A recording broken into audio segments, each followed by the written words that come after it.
Welcome in, everyone. This is another edition of the Full-Time Roundup podcast. It is your host, Daniel Brackett, joined alongside me, Harrison. Harrison, how are we doing today? Doing great. Both our squads won midweek. Can't be upset. You take those, even though obviously yours is a little more consequential than mine. A win's a win. It was a pretty good week for the Premier League in general. If your name's not Manchester United, Spurs won, Chelsea won, Villa won, City won. I don't know if I'm missing any, and then United tied, obviously, and we'll get into that. So just to kind of give you guys the lay of the land here, we're going to talk some Champions League, a little bit of Europa, give you a preview for this weekend's action, and then our best bets. Just a reminder, this is the last weekend before international break. So we will be posting an episode next week recapping this weekend's action, and then we might have some fun content for you guys during the international break as we might do an episode or two just to take a break. But happy to get into it here and wanted to go ahead and start us off. This Champions League slate was on absolute crack, Harrison. I mean, we had huge underdogs upsetting teams. We had some wild instant classics. It seems like this, even though it's a new Champions League format, it's actually pretty enjoyable getting to see teams matched up against a whole host of different other teams, right? So like the group stage, you play the same three teams, and then if you make it out of the group, whatever happens. With this one, you get to play and get exposure to all different leagues, all different teams, and I honestly, I'm enjoying it so far. How about you? Yeah, I am too. I think that the amount of games is just crack for Golasso show, which is just a beautiful thing on Tuesdays and Wednesdays. But also I think that, like you said, you get a lot more exposure to teams maybe that you still don't really know a whole lot about. Like we're getting teams from random countries that are still in there. You get that with the Europa League too, who are also in the league setting. But conference is diabolical. Yeah. I mean, I will say, like, this does add to the argument of these guys are playing a little too much right now. Like it's kind of ridiculous how many games these guys are playing. But again, for the viewer, like it's hard to argue with seeing so much soccer. Like, I mean, in general, I think it's great, but for the players, I kind of feel for them. I do, and especially like if it's like a top 5 leagues, it's one thing because these clubs can afford a large budget, so they can have depth. But I mean, if we're talking a team from Hungary, like I don't know how they're supposed to play, 2 times a week for the first 3 months of the season. I just don't see how that's sustainable, and it obviously ruins the product in Hungary. But also you see these teams getting absolutely crushed at times against the bigger opponents, even with a B team. So looking at the Europa Conference League and the Europa League, I mean, I couldn't even tell you half the teams that were playing today. I just don't even recognize badges, and I feel like we are pretty much sickos in terms of like watching leagues that not many people watch. But I mean, I could even name some of these teams, could even probably name some of these countries, to be honest. So, but that's not here or there. Let's go in and talk about probably the biggest result, grab the biggest headline, and that is Real Madrid losing to Lille away from home. They snapped a streak of how many games was it, Harry? Do you know? I believe 39. It was in the high 30s for sure. I think 39 is correct. And, this was a wild game. It is probably one of the most ultimate embarrassing games if you're a Madrid fan, for the players, for Don Carlo. The French league is like the most well-known league in terms of being just an absolute farmers league. Kylian Mbappe, leaves PSG to Real Madrid and then, plays in this game and loses. It's just a nightmare. Ethan Mbappe's leading celebrations after the game in the locker room with his teammates at Lille. I'm sure I saw some tweets that group was it WhatsApp or whatever the Europeans use. That family group chat for the Mbappe family must be wild. Really just a pathetic loss. I mean, they had their chances. The Lille goalkeeper was an absolute crack the entire game. But I mean, we're finally starting to see what we've been saying this entire year, that Real Madrid kind of suck. They just somehow been able to pull out these results here and there. But this is like on the world stage, the first time they've actually lost in embarrassing fashion. Yeah. I mean, as you'd expect, they had the ball the majority of the time, but it's kind of been a common theme with like every game. Like Madrid's going to have the ball, but they can't finish right now. And they really don't create many chances. Like, yeah, you'd expect against Lille that they'd be able to take care of their chances. And I know it's on the road, but you would expect them to at least put a couple of goals in, and they end up getting shut out by Lille. Like, that's just, I think it's a real reality check for Don Carlo, that his team is not in a good spot, and it's been a bad start to the year. And it's something they got to fix quick, because Barcelona, obviously they lost this past weekend, but they've been humming this whole year, and they're going to get healthy. So they'll be back to, winning week in and week out. And really, we don't have that same kind of trust with Real Madrid. I really don't know how they didn't score at the end of the game. They had so many chances as they were fighting to get at least a draw, and Lille's goalkeeper was standing on his head. So yeah, like just a shocking result in the Champions League. And I mean, I'm happy for Lille. That's like one of the biggest wins they've ever had. And Jonathan David, the North American, gets the goal on a pretty clear handball in the box. So yeah, that proved to be the difference. And, Real Madrid can't really get out of their own way right now. Lucas Chevalier, the 22-year-old goalkeeper, on FootMob, he was ranked 9.1 out of 10. 5 saves, XG faced 1.99. That's pretty nuts. Edin Zagrova did get the player of the match. I'm a big fan of his. He's from Kosovo, but he's like a left or right winger. He's really tricky, and I'm a big fan. Like you said, I'm a big fan of Jonathan David. Lille had like a pretty solid roster here. They did sell Liniaro as well, in the summer, so they lost one of their best center backs. But they also, no one's talking about this.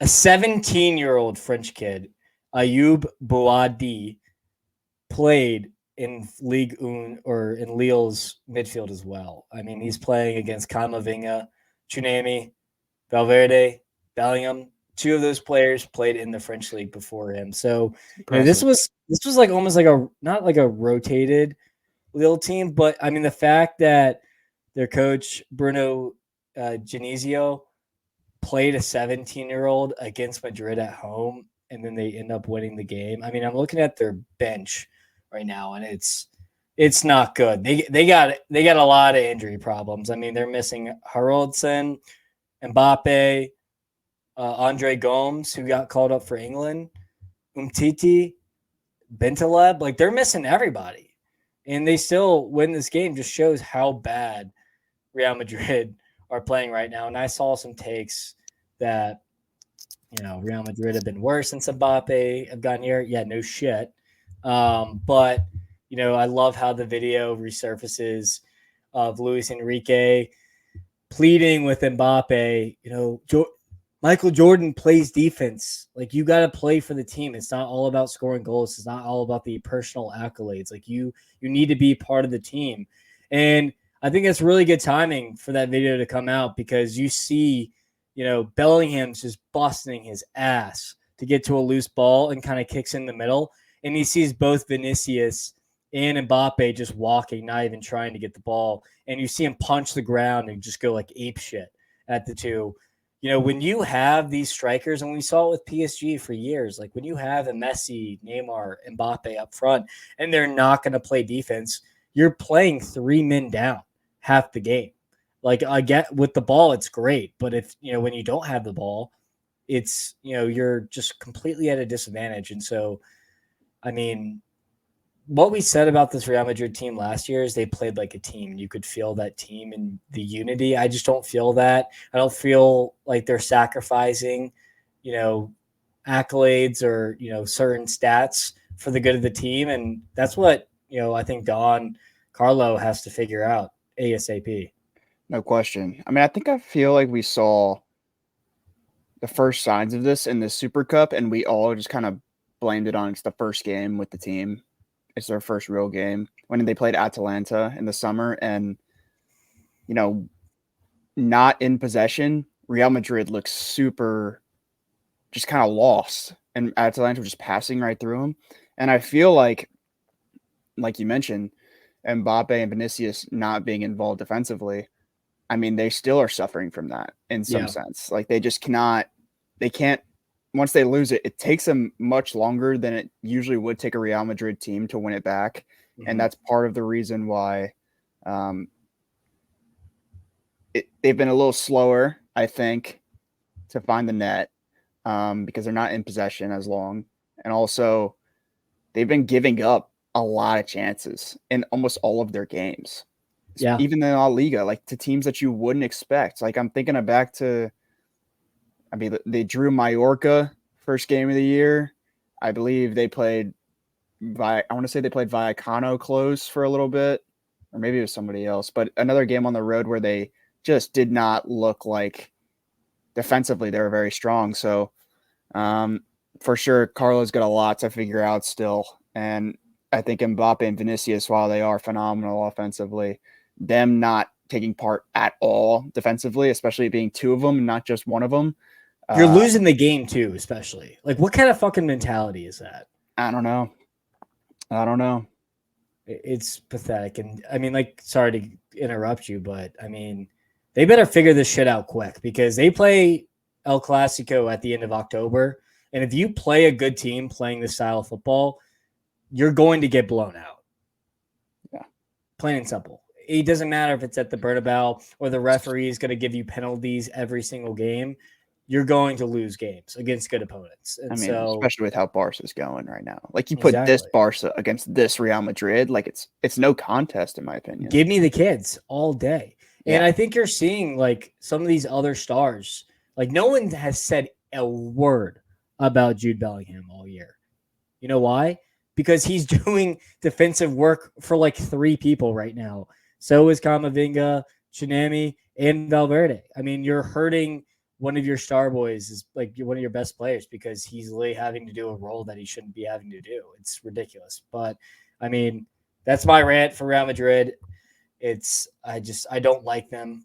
They're too top heavy, like we've been saying for a while. And I don't know where you go from here.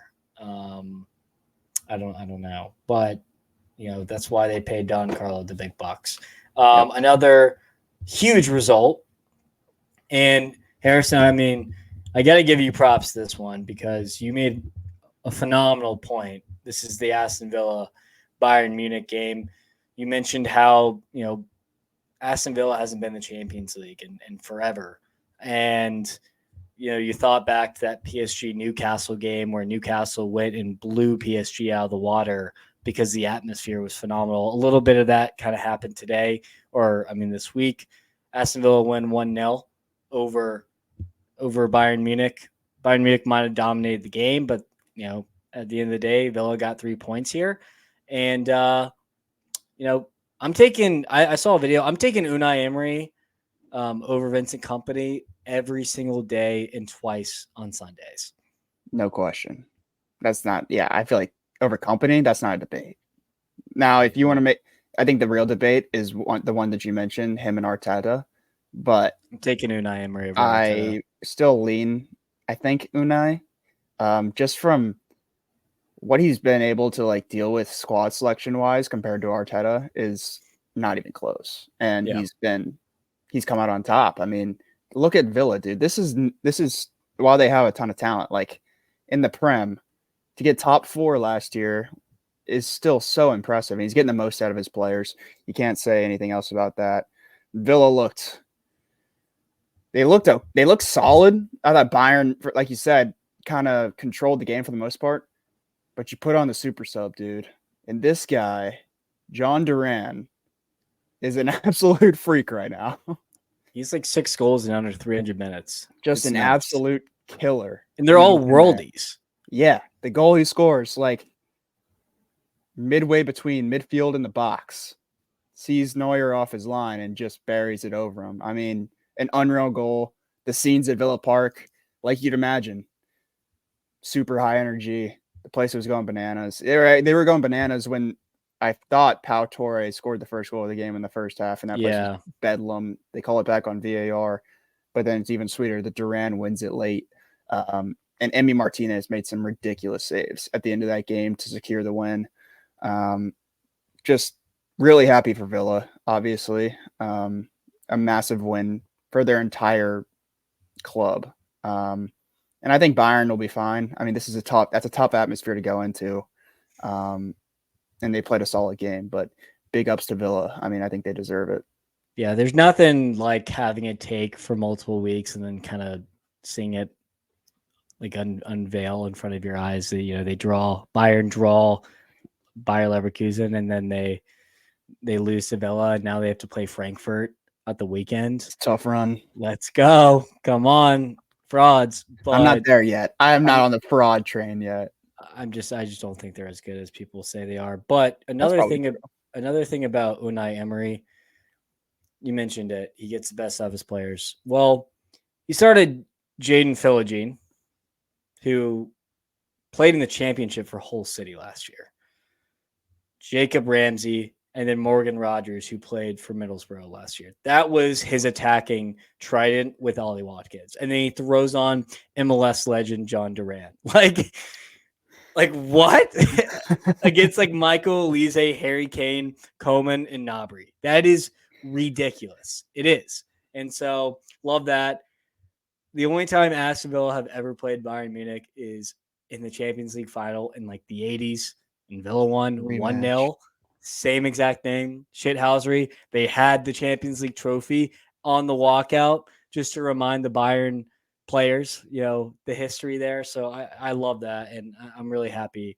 I'm really happy for Aston Villa here. Rogers went on a couple more of those runs, dude. It's just what he does. Just a powerhouse in the middle. The mitochondria, as you'd say, of this team. He's the truth. He is the truth. And another big result.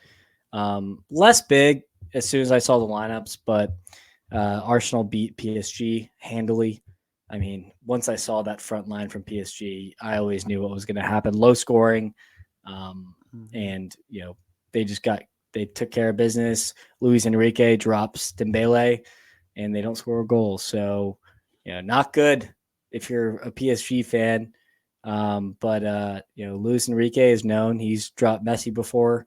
He's dropped plenty of star players. So he obviously does not give a shit about who you are. So you better respect Luis Enrique and, kind of succumb to his style and his philosophy, or you will not play football games. And so we'll see how PSG respond. I think they're still a good team.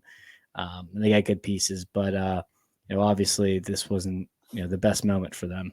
No, but I mean, I kind of felt like going in that this was a game that Arsenal had to have. Yeah. At home. And they showed up. At least the second half was kind of a stalemate in my mind. I think PSG played better in the second half, but they get the 2 goals early, and it's kind of, you get the feeling with that defense that Arsenal has, it's probably wraps. Kai gets his goal, nice header into the side panel, and then the second goal, Saka, just a weird kind of free kick from close to the sideline that makes its way all the way through. So I don't know. I think Arsenal obviously will be happy with the win. I don't think PSG necessarily should be super defeated about this, but they do need to figure out their attacking solutions, because I think Dembele, he provides just so much with his speed that you'd think that he would get a run in. And I don't know what the policies are at PSG and exactly what he did to get benched, but I think they need him in there. No, I completely agree. Going to, you mentioned it was a wrap. Well, Dortmund absolutely destroy Celtic at Signal Iduna Park. 7-0? I think it was 7. No, 7-1. 7-1. Excuse me. Kerry Adeyemi had like a legacy first half with a hat trick. We asked if this game was going to be close or not. Well, we got our answer. Dortmund looked really good, but Celtic are also absolute trash. So not going to overreact. I just want to mention it because that was the biggest scoreline we saw. We also saw Barcelona beat Young Boys 5-0. Let's see what else. I'm trying to think of what other games. Leipzig. Yeah, that game was freaking nuts. I mean, we had red card for the goalkeeper, Dusan Velovic, scoring absolute worldies. Sesko. It was Sesko versus Vlahovic. It was like an Eastern European derby in terms of who the best striker on the pitch is. I kind of liked it. Yeah, this game was fun. Sesko scores an absolute banger early. Really good ball from Openda. Bangs it in, bar down. That was one of the sexier goals I've seen. Just like visually watching the ball go straight down off the bar and then pop into the net at the top. I like that one a lot. Something about it. Yeah, something about it. Vlahovic, really nice goal on the cross. I mean, he's a poacher. When he's on, he is very, very good in front of goal. And then Juventus ran into some trouble. They got the red card. And then they got the handball in the box when the guy's covering his face. I mean, they got hit in about 5 minutes with a red and a penalty. Disaster. It was off the free kick that Di Gregorio got the red card. That's the gut punch there. You get the red card and then you immediately give up the penalty the next second. Yeah, just an absolute wild change of events in about 5 minutes to give Leipzig the league.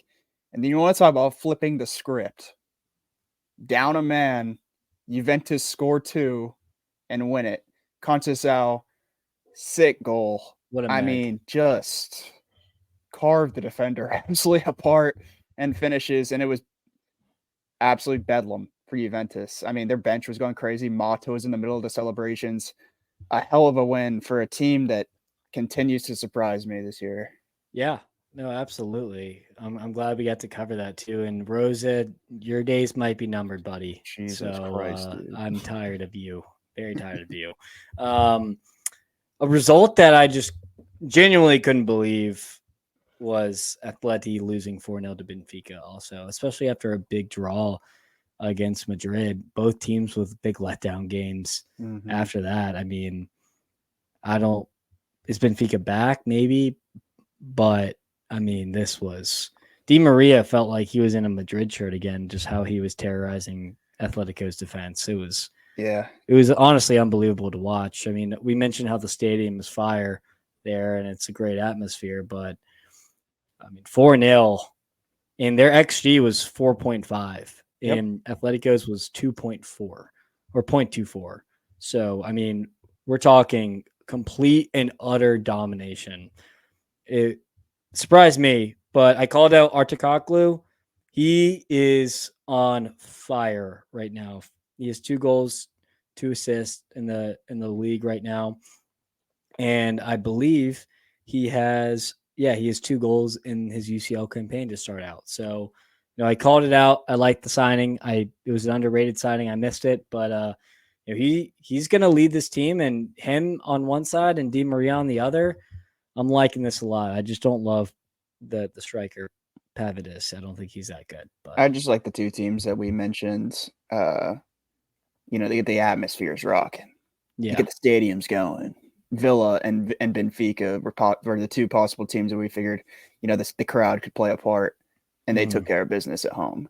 The place was going nuts. And Atleti just never really looked up for it, and Benfica were all over them immediately, and it turned into a dominant performance. Is Benfica back?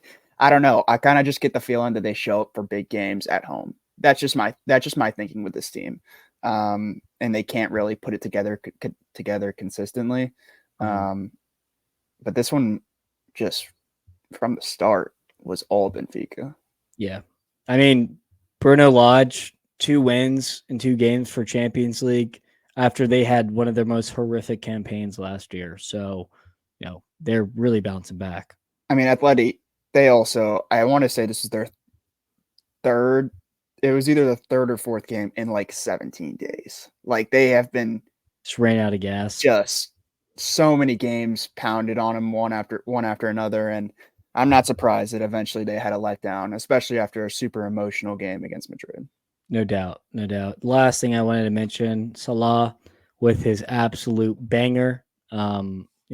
Thinking back when against when he scored against Chelsea a couple of years back with a nice curler. He becomes the highest goal scorer as an African player in the Champions League. This guy is, if he had more PR, I feel like he does get credit, but not as much credit as he's due, just in my opinion. But I mean, this guy's just every single season, he's just phenomenal. And I saw a stat. He has 310 goals and assists in 325 starts for Liverpool. It's decent. That's almost a goal or assist every single game. You want to start a debate? Saw this on Twitter. Let's hear it. Right now, would you take Palmer or Salah? Right now? Right now. I'm taking Palmer over Salah. Okay. But there were I saw a lot of Liverpool fans still backing him, and I was like, right now? I know he's still very, very good right now, but I mean, over a length of time. I mean, this entire summer, because you're a Chelsea fan, Matt is a Chelsea fan. All I see is Chelsea stuff sometimes on the full-time roundup Twitter, and people really had the balls to say that Hazard is more of a player than Salah was in the Prem, and it's just not even close, in my opinion. I mean, you look at stats, you look at longevity, maybe natural talent. Hazard has him on.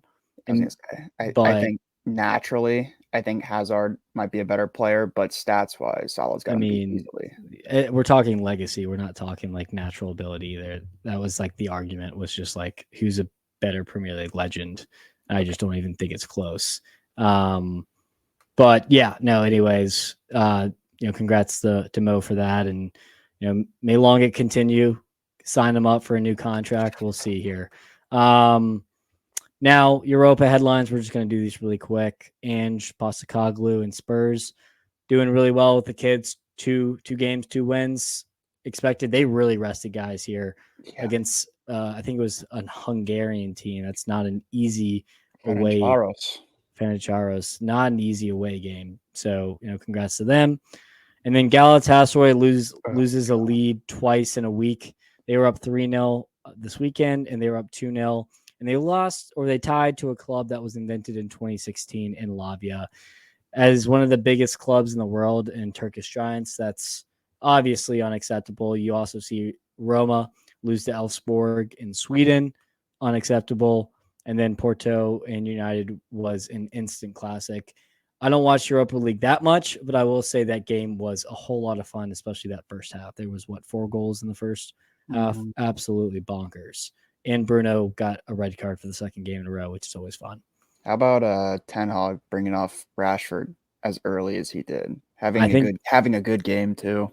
I mean, it's interesting, but I think it's just purely rotation. I mean, we talked about how many games these guys have to play. It's just kind of surprising to me because is the guy not like kind of fighting for his job right now? Like he is, he is. But to segue into it, I mean, they play Villa this weekend. No, I know they do. I'm just saying, like, the guy needs every result he can get right now. Like, I would think selfishly if I was a manager and I'm thinking about my job, like, he basically took off one of his best players in the first half. Rashford was very good the first half, and he took him off pretty early. And I know he's thinking about the weekend, and Prem probably does matter more, but like, I don't know. If I was in his shoes, probably would not have done that. If they lost this game, it's a different conversation. The fact that Harry Maguire bailed Manchester United out and they got a draw at the Estadio de Dragao. Yeah, me and my buddy say that's for fun. But Samu's a good player. And Samu, stud. So is Galliano. So good, Chelsea man. Good to see Porto kind of balling out. All right, preview. You mentioned Villa and United. Who do you have? Villa at home. Oh boy. Let me ride the hot hand. I can't get behind a Manchester United team in the Premier League right now. I'll say 2-1 Villa just because I think that it's been a lot of games for Villa. Like at some point, I feel like the depth is gonna wear them down a little bit. But again, I'm not gonna back United, so I'll say 2-1 Villa. I'll go 2-2. Fun game. Brighton Spurs. Boy, this has all the makings of an absolute shootout, just like Chelsea last week. Spurs starting to find their game a little bit. Brighton off a big blowout loss to Chelsea. 3-3 at the Amex. I love it. I'm gonna go 2-2. I like it though a lot. Let's see here. Frankfurt Bayern. I was mentioning it earlier. What do we think? Mamouche might cause some trouble. But I'll say it's PK back probably too. Yeah. I'll say 2-2. I think Bayern still get a draw out of it. I think Bayern won this game. I think they win 2-1 very narrowly. Not convincingly, but narrowly. Madrid, Real Madrid, Villarreal. This could be a fun game. I kind of like Villarreal in this game, but I think it's going to be close. I'm going to go 3-2. Yeah. No. 3-2, actually. Yeah, I'm sticking with that. Madrid. Okay. Oh, God, no. 2-2. Tie. Can't have them winning. I kind of expect Madrid to take care of business again. It's just going to be one of those games where they're going to be pissed off that they just lost to Lille. So I'll say 3-1 Madrid. Bayern legacy game. Book it. Would be great for the over. Fiorentina Milan, AC Milan, that is. A nice classic rivalry in Calcio. I'll say 2-0 AC Milan. 2-1 Milan for me. And we got our best bets. But before we have our best bets, we decided to compile a love list and a shit list in terms of our betting strategies. So I'm going to go ahead and cover the love list, and I'm going to cover the shit list. You go ahead and start with the love list, Harrison. Okay. Yeah. I mean, these lists really do say a lot about where we're probably heading with our bets for the weekend. And usually they are pretty consistent and have been profitable to us. The list that we love right now, and this is a fluid list throughout the year. This will continue to change, and we will notify you if the list does change. Currently, it's Galatasaray overs, just wide open. Yeah. Bayer Leverkusen overs, bagging goals for fun. Maybe my favorite on the list, Holstein Kiel overs.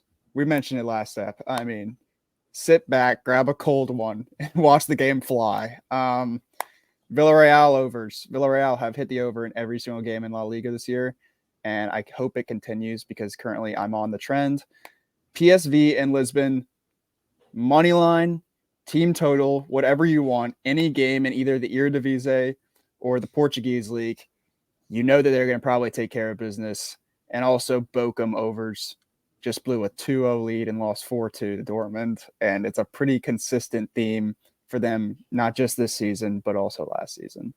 Absolutely. I mean, I couldn't agree more with some of that sentiment you had there. The shit list. Galatasaray money line or spread, because their overs might be great, but they keep giving up leads, and I can't trust them anymore. Portland Timbers overs. They used to be so fun, was riding them all season long, and now they have absolutely killed me. They got a big problem putting the ball in the back of net as of late. RSL Get it straight, overs. Neville. Get it straight, Neville. RSL overs. Also a really fun team to watch. We're really good to start the season just printing numbers. I mean, Chico Arango, Diego Luna, all those guys, they've kind of cooled off as of late. I'm off them now. Real Madrid money line. They are way too bad for me to be taking those juice numbers. No, thank you. Leipzig. Anything with Leipzig. No, thank you. We had the under this week. Disgusting. Not doing it again. Marco Rosa, you are a football terrorist. I hope you get fired. And Atleti. We mentioned it. The two Madrid teams you can't get a handle on. They're a tough team to handicap. They are they could win, draw, or tie win, draw, or lose, literally any game possible. So yeah, I just can't trust them. With that being said, we do have our cards this weekend. Just an update. I am 74, 64, and 9. I went 2-2-1 this week. So my card, Liverpool, Arsenal, Marseille, money line, Bayern, Kiel over 4. You might be able to alt spread this to like 7. This could be a team. Wolfsburg, Bochum over 3, Villa United over 3, and Juve, Barca moneyline parlayed at even odds. Harrison? Yeah, and my current record all time, 69, 70, and 13. Got to get back over 500. Last week was, or this week for the Champions League, my record was 2-4. Not ideal. We'll bounce back this weekend at least. And my plays are Spurs Brighton over 3.5. If Brighton's playing the high line, I mean, good night. Also, cool, get the 10 too. Could be special. Oh my god! Really could be special. Guys are done right now. Could be special. I'm going to throw in a Dominic Solanke anytime goal scorer in that game as well. Why not? I expect Spurs to get on the board, and he's been hot. Brentford money line. I like the ball that they're playing over at Brentford right now. Another first-minute goal? Wouldn't surprise me. Keep it going. I'd love that. They're playing Wolves, and Brentford's home. I'll back them gladly at plus 100. I like that a lot. Leverkusen Kiel over 4. I mean, he mentioned it. This game could have 10 goals. And Leverkusen's team total also at over 3.5. I mean, this could be one for the ages. Like, I think this could be an absolute blowout. I wouldn't hate if anybody played a Boniface goal. I wouldn't hate if anybody played a Florian Wirtz goal. You're probably going to get every single person on the team involved. I wouldn't be shocked if the entire starting 11 scored. And Real Madrid, Villarreal over 3.5. Ride the trends. Villarreal bad defensively, and this feels like a bounce back spot for Real Madrid. So I'll take the over 3.5. And just since we're having some commentary there, just to recap here, my card: Liverpool, Arsenal, Marseille moneyline parlayed at even odds. Bayer, Leverkusen, Holstein Kiel over 4. Wolfsburg, Bochum over 3. Villa United over 3, and Juve Barca money lines at even odds. Harrison? Spurs Brighton over 3.5 with the Solanke goal. Brentford money line. Leverkusen and Kiel over 4. Also Leverkusen team total over 3.5, and Real Madrid Villarreal over 3.5. Bucket, Harrison, always a pleasure. We'll be back next week with another episode, and we have some fun content ideas for international break. We will see you on the next edition of the Full Time Roundup podcast.